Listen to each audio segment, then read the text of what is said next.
अऊज़ु बिल्लाहि मिनश्शैतानिर्रजीम। बिस्मिल्लाहिर्रहमानिर्रहीम। औज़ु बिल्लाहि मिनश्शैतानिर्रजीम। बिस्मिल्लाहिर्रहमानिर्रहीम। जी सारे दोस्त कैसे हैं? ठीक हैं। आज मेरा मौजू है कि अल्लाह ताला राज़ी कब होता है और नाराज़ कब होता है। ये चीज़ें एज ए मुसलमान होने के नाते हमें वैसे ही पता होने चाहिए कि अल्लाह ताला की किन बातों में नाराज़गी है और किन बातों में राज़ी होता है।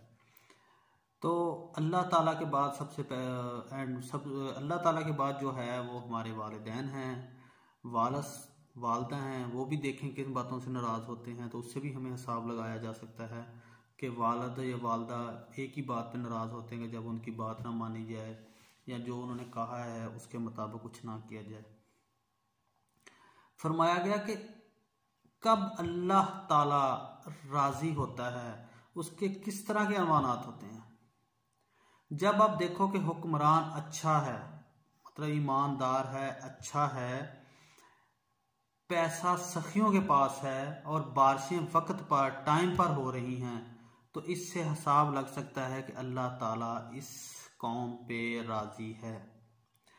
और अगर हुक्मरान गंदे हैं, सब अपना अपना पेट भरी जा रहे हैं, पैसा कंजूसों के पास है, बारिशें हो नहीं रही, फसलें नहीं हो रही, बुरा हाल है, तो फिर समझ जाएं कि अल्लाह ताला इस वक्त नाराज़ है।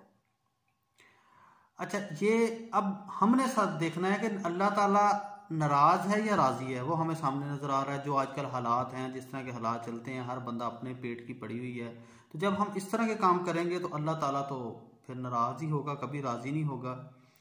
तो दुआ है कि हुक्मरान अच्छे हों, जिनके पास पैसा है उन्हें खर्चने का शौक हो, वो कंजूस ना हो और अल्लाह ताला अपनी रहमत अपने मतलब टाइम पे करे, फसलें अच्छी होंगी, सारा कुछ रहमत होगी, बीमारियां कम होंगी।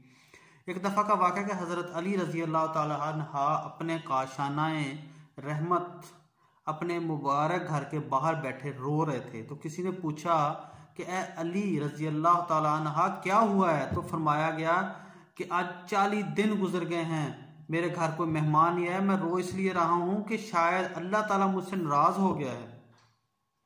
मतलब कि ये कंडीशन हमारी अब होनी चाहिए कि जब कोई मेहमान या कोई अल्लाह की रहमत ना हो तो हमें परेशान होना चाहिए। जबकि हम कहते हैं यार मेहमानों से जान छूट जाए, मेहमान रोज दूसरे दिन आ जाते हैं। एक वाकया कि हजरत इमाम हुसैन रजी अल्लाह ताला अन्हा जब शहीद हुए तो आपका गुस्ल करने के लिए जब कुर्ता उतारा गया तो आपके पीठ पे निशान थे। तो सब निशानों के लिए डिस्कस करने लगे कि ये कुछ शहजादा है या ये क्या है, ये किस चीज़ की निशानी है। तो वहां पे आपके साथियों ने कहा कि अब इस पे कोई गलत बात ना सोची जाए। हजरत इमाम हुसैन रजी अल्लाह ताला अन्हु के ये जो निशान हैं, ये निशान बेसिकली आप रजी अल्लाह ताला अन्हा रात को वजन उठाकर, बोरियां उठाकर यतीमों के घरों में देते थे। मिसाल मकसद ये कि रात को जब किसी को पता भी ना चले तो यतीमों के घरों में पहुंचाते थे। यतीम अल्लाह माफ़ी दे, यतीम तो एक अल्लाह ताला बस माफ़ी दे, जो हैं उनको पता है, जिनका बाप नहीं है और जो बाप उनको कहीं लेके जाने वाला नहीं है, जो हर वक्त एक बाप का रुतबा, जो मुंह में बाप का लफ्ज़ निकलना कि हाय, अगर जिनको ये हक छीना गया है ये उनको पता है कि बाप का क्या मतलब, कि बाप का क्या मर्तबा है कि जब आपकी ये हैसियत ख़त्म हो जाए कि आप किसी को बाप नहीं कह सकते।